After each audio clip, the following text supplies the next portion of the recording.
where we dump the apples in to be washed.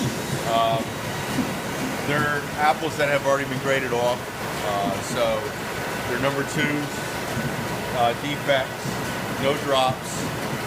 They get rewashed, sent down the conveyor, and then down to the press room where Jake controls the speed of the flow of apples to the press. The apples come in here, and go on this conveyor. There's a drum grinder in here, chops up the apples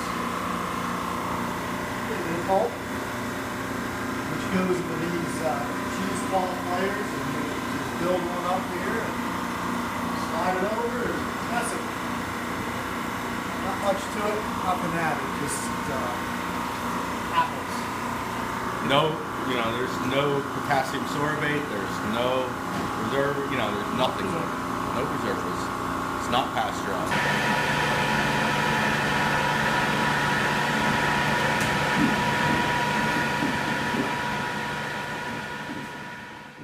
We work very closely with Ben and Jake Scholl Orchards there in Kempton. They have the farm stand in Bethlehem.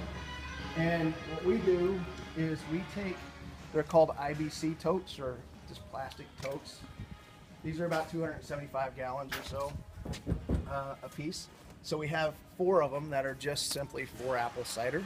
So we take those down to Ben and Jake's orchard, like we're going to take them down there this weekend.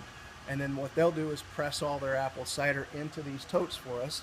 And then the following week, on Tuesday or Wednesday, they'll deliver us 4 totes of apple cider. So about 1,100 gallons worth of apple cider. This is called the mash tun.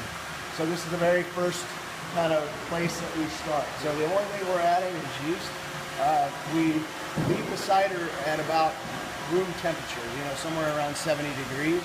And we ferment that for anywhere from 6 to 8 days, depending on what we're doing. And then we transfer with pumps and hoses.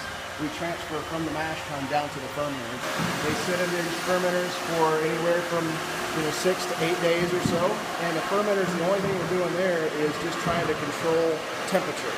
We have a pot still right here. That's just a copper pot still. It's copper all the way down to the bottom. It's wrapped in a stainless steel steam jacket.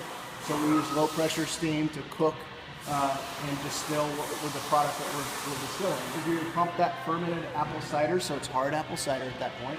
We push that over into the still. We do what's called a stripping run. So that's just a relatively quick run where we just plumb in through that spirit pipe, that's that stainless steel pipe. We plumb it all the way over to this piece of stainless steel right here that's called a final condenser. In that final condenser, you just have cold groundwater running through tubes. As the alcohol vapor hits those cold tubes, it condenses into a liquid. So with that stripping run, all you're trying to do is capture the alcohol that's been produced during fermentation, and you're trying to isolate it. You're trying to distill it, right? You're distilling just the ethanol, the alcohol, over as much as you can. So you go from maybe 4 to 6% alcohol in hard cider, and at the end of the first stripping run, you're at somewhere around 38% alcohol. So we do that 3 times in one day and empty 1 fermenter. So it takes 3 runs of the still to empty 1 fermenter. The next day we come in and we do exactly the same thing with the next fermenter. And at the end of 2 days, we have, one of these plus a little bit full of what's called apple cider low wines or applejack low wines. And then the next day, we take those low wines, we put them back in the still, and then we plumb in the whiskey column here, and we run the applejack low wines through the still and through this whiskey column, and we end up at the end of that day with finished spirit. So you have a real, applejack at that point. That's somewhere in the neighborhood of 160 proof or so, maybe a little between 140 and 160 proof. And then we proof that down with water to get it down to 80 proof. And that's what we bottle at. So it's an 80 proof spirit that we bottle at. We sell that right now unaged, so it's literally coming off the still. We keep it in stainless steel like this for maybe 3 weeks just to let it mellow out a little bit, and then we'll bottle it.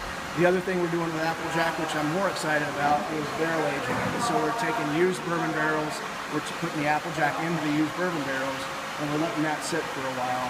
and that, you know, will obviously mature the spirit. It'll turn it round and have a nice caramel vanilla finish. And we're going to be releasing that here in the next 3 weeks or so.